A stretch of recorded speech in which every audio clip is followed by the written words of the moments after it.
cultural pagã nenhuma. Estamos sendo separados das heranças babilônicas, cristãs, católicas, por Yahushua.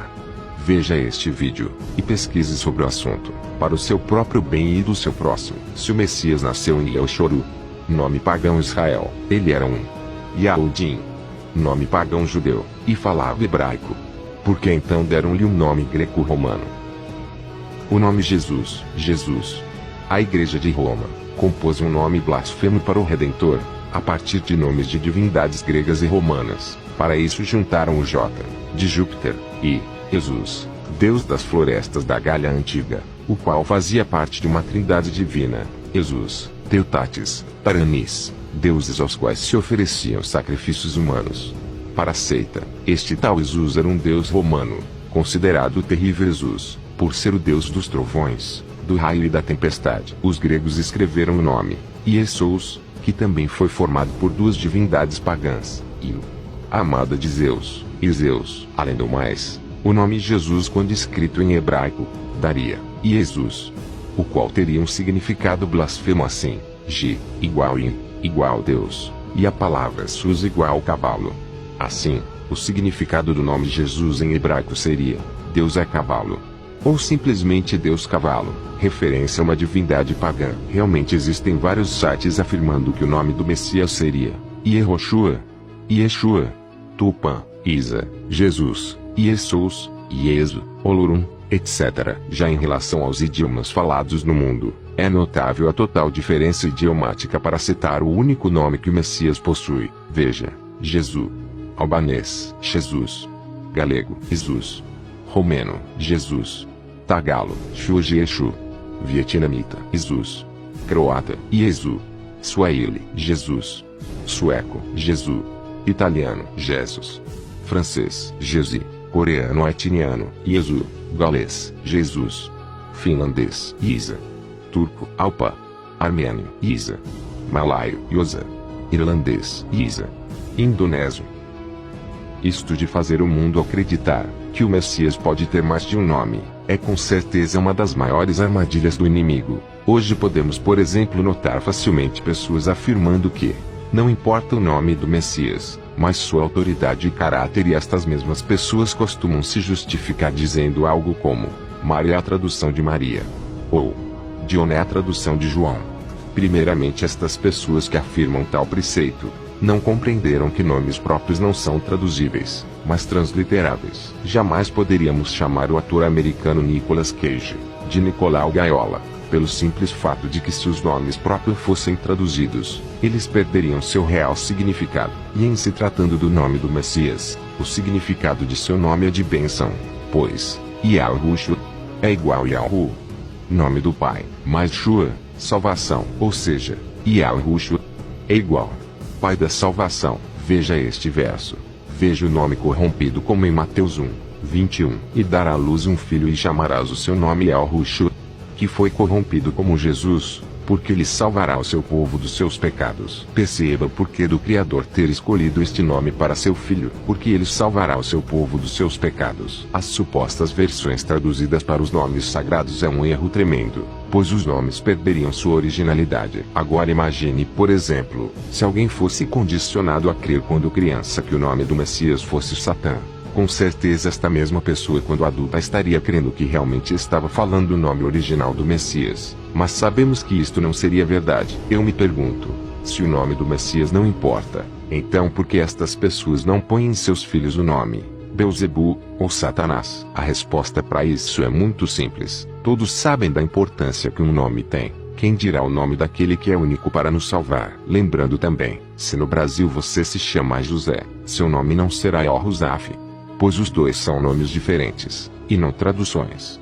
Da mesma forma é o nome do verdadeiro Messias, Yahushua. A tradução de Yahushua não é Jesus. O nome do Messias não pode ser modificado e adulterado. Veja os crimes contra o nome do Criador. Se estudarmos à luz das Escrituras, a identificação pelo nome é fundamental para nossa invocação e nossa consequente salvação. Se não identificarmos e invocarmos corretamente, não podemos esperar salvação, pois em nenhum outro há salvação, e o único que nos pode realmente salvar precisa ser identificado por nós com exatidão. uma vez que seres espirituais invisíveis só podem ser identificados pelos seus nomes, e nada mais. Assim, é fácil entendermos a grande preocupação e trabalho que os seres espirituais malignos empreenderam num grande esforço para ocultar, corromper e fazer todo o possível para que o nome do Criador e do seu Messias não fossem mais cogitados ou sequer conhecidos. Para isso, o alvo deles se tornou as Sagradas Escrituras. Só o Tanakh, Antigo Testamento, possui originalmente perto de 7.000 ocorrências do nome do Criador. Este foi o primeiro grande alvo das hostes malignas: fazer sumir das Sagradas Escrituras todas as quase 7.000 ocorrências do nome do Criador. Conseguiram em parte este objetivo por meio dos tradutores corruptos. Muitos utilizaram a forma corrompida Yahvé, ou Javé, outros utilizaram a forma corrompida Yehová, ou Jeová, e a maioria simplesmente substituiu todas as ocorrências do nome pela palavra Senhor, com todas as letras maiúsculas, a entrada dos impostores. Ora, o que é o trabalho iníquo de um impostor? É simplesmente colocar-se no lugar do verdadeiro, e fazer-se passar pelo verdadeiro, de modo a receber as honras do verdadeiro, e ser cultuado como se verdadeiro fosse. Qualquer que se faz passar por outro, está, de fato, desejando usufruir de algo que o outro possua, ou mereça, ainda que o impostor não possua e não mereça nada. Com relação a seres espirituais invisíveis, o trabalho do impostor fica extremamente facilitado. Como a única identificação existente para seres espirituais são os seus nomes, é simples entendermos que ao substituir o nome verdadeiro pelo nome de um ser maligno, fica o impostor estabelecido diante de todos os que forem enganados por tal substituição. Esteja certo nós, que estamos à procura da verdade, que nenhum dos nomes substitutos do verdadeiro é apenas um nome inventado ao acaso, mas representa sempre o nome ou referência a um ser maligno impostor que ali se colocou com o intuito de ocupar aquela posição por usurpação, e receber indevidamente aquilo que pertence ao verdadeiro Criador. Afinal, desde o princípio, o que as hostes malignas sempre desejaram foi serem como o Criador. Pela soberba de seus interiores, no reino espiritual, identificamos os seres espirituais pelos seus nomes, e fica muito claro que ao invocarmos um nome diferente, estaremos invocando um outro ser espiritual, pois cada nome se refere a um ser espiritual. Por isso, ficou muito simples para os seres malignos se colocarem como impostores, apenas usando os tradutores corruptos das Sagradas Escrituras, para corromper, ocultar ou substituir os nomes verdadeiros. Veja os nomes e títulos onde os impostores entraram. Senhor. O mais comum de todos é o título Senhor, escrito com todas as letras maiúsculas, no Antigo Testamento. Ou, Senhor, escrito apenas com a primeira maiúscula no Novo Testamento. Ora, a palavra Senhor, seja escrita da forma que for, é a tradução literal do hebraico Baal, que é o nome do ídolo com o qual o povo judaico mais adulterava. Por meio dos tradutores corruptos, este ser maligno Baal substituiu todas as ocorrências do nome do Criador nas escrituras traduzidas, de modo a que as pessoas passassem a invocar Senhor continuamente, em vez de invocar o nome do Criador Yahu. Se você tem em casa a Bíblia de Almeida, ou a Bíblia de Genebra, é fácil verificar que o nome do Criador simplesmente foi extirpado de lá, sendo substituído pela palavra Senhor, com todas as letras maiúsculas. Para alguém que minimamente conheça um pouquinho de hebraico, perceberá que em hebraico não há diferenciação de maiúsculas e minúsculas, além de saber também que Baal é o nome de um ídolo muito cultuado pelo paganismo judaico, em seus desvios, conforme relatado nas Sagradas Escrituras. El, ou Elohim. Os cultos mitológicos pagãos primitivos possuíam um ídolo chamado El, que também origina a forma corrompida Elohim. Afirmam os relatos mitológicos pagãos que El vinha a ser pai de Baal.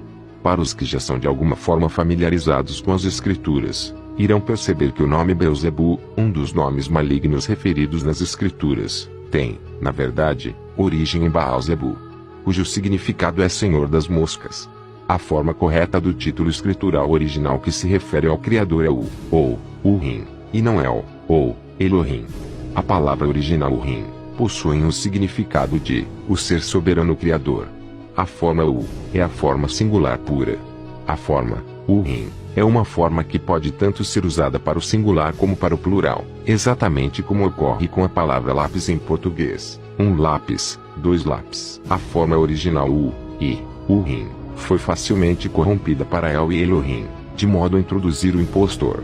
El, nas invocações dos incautos, e receberem o impostor como se verdadeiro fosse El Shaddai, pelas razões já explicadas acima acerca de El. Essa forma muito popular em algumas religiões é idolátrica, pela inserção de um nome de ídolo, além de corrupção da forma original. A expressão correta hebraica é o Shodai, que significa o ser eterno criador suficiente para prover salvação. Muitos ouvem essas expressões e as repetem, sem se preocuparem com seus reais significados e origem. Yehová, ou Jeová, o real significado dessa palavra, em hebraico, é destruição, e é óbvio, corresponde a um ser espiritual maligno de destruição. Aqui este impostor passa a ocupar o lugar do verdadeiro Criador nas páginas das Escrituras traduzidas, valendo-se do fato já estudado do uso errado dos massoréticos, com o objetivo de ocultar a pronúncia do nome. Já vimos isso na parte anterior deste vídeo. Esta forma decorre apenas da concatenação do tetragrama, 4 consoantes que compõem o nome do Criador, com os sinais massoréticos, vogais, da palavra Adonai, Yahweh.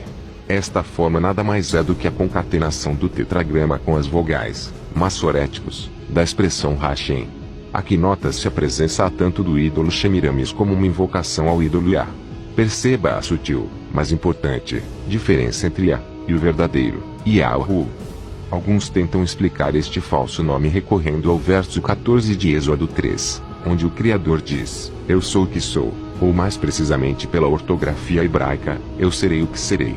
Como o nome do Criador, Yahu, foi removido do verso 15, muitos passam a interpretar erroneamente que essa expressão seria o nome do Criador, quando, de fato, à luz da correta leitura e interpretação, o Criador está apenas apresentando o seu mais importante atributo, antes de apresentar o seu nome. No verso seguinte, o verso 15. Você não encontrará o nome do Criador em Êxodo 13:15 a menos que procure numa Bíblia hebraica, e consiga perceber o engano ao qual os tradutores têm submetido você até o dia de hoje. Eu sou o que sou, é um atributo do Criador. E, Yahu, é o nome do Criador. São coisas diferentes. Deus. Este título é o mais usado de todos, sem dúvida. Contudo, poucos se preocupam com seu significado ou origem, sendo assim enganados e iludidos pelo ser espiritual maligno que se coloca como impostor, para usufruir indevidamente daquilo que pertence somente ao verdadeiro Criador Yahu. Esta palavra na língua portuguesa é proveniente direta do ídolo Zeus da mitologia pagã grega. Os linguistas afirmam que é das evidências mais rudimentares a origem desta palavra em Zeus, sendo Zeus, Deus, e Deus, foneticamente, uma única palavra e um único nome de ser maligno. As três começam com consoantes de mesma forma fonética, são seguidas de ditongos idênticos, e terminam pela mesma letra. Em termos espirituais, invocar Deus é o mesmo que invocar Zeus, porque a forma com que é escrito pouco importa, quando o que importa é o que pronunciamos com os nossos lábios. Lembre-se sempre de que nomes são um conjunto de sons, ou fonemas, e não um conjunto de letras escritas. A forma original ou Urim, foi traduzida por esta palavra Deus, em todas as suas ocorrências, introduzindo assim, dissimuladamente, o ídolo Zeus, como impostor do verdadeiro Criador Yahu, God. Em inglês, um outro ser espiritual entrou como impostor. A palavra God, em inglês, nada mais é do que a presença do impostor, o ídolo caveira. Sua origem é de Got, do nome relatado nas escrituras como Gólgota. Gólgota, em hebraico, é Golgotha, ou, como as próprias escrituras relatam, o lugar da caveira. Desta palavra Got, é que se originou a palavra God, em inglês, também muito popular para os que a pronunciam, sem nem ao menos terem a menor noção do que estão invocando sobre si mesmos, sobre suas famílias e sobre seus amigos. As escrituras sagradas já nos alertaram. Meditem nesta passagem a seguir. E em nenhum outro há salvação, porque também debaixo do céu nenhum outro nome há, dado entre os homens, pelo qual devamos ser salvos. Atos 4:12. Vou deixar na descrição deste vídeo os links dos vídeos, onde um especialista em línguas antigas explica mais detalhadamente. Mas veja, vale muito a pena. Confesso que fiquei meio confuso, pois fui condicionado a vida toda